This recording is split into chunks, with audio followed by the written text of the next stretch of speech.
फजर के फ़ौरन बाद जमात खड़ी कर देनी चाहिए। ज़्यादा से ज़्यादा 10 या 12-15 मिनट का फासला रखना चाहिए, ताकि हमारे वो भाई कि जो देर से जमात की वजह से अपने घरों में नमाज पढ़ लेते हैं, पाया ये जा रहा है कि मस्जिद में जमात चूँकि देर से होती है,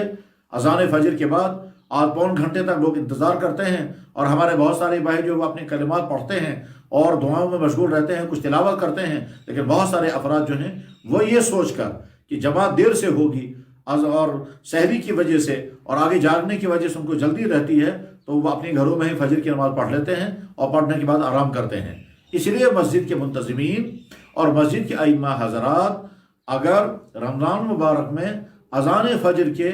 थोड़ी ही देर के बाद, बस इतनी देर के बाद कि जिसमें 50-60 आयतें तिलावत की जा सकें, बुखारी में हदीस मौजूद है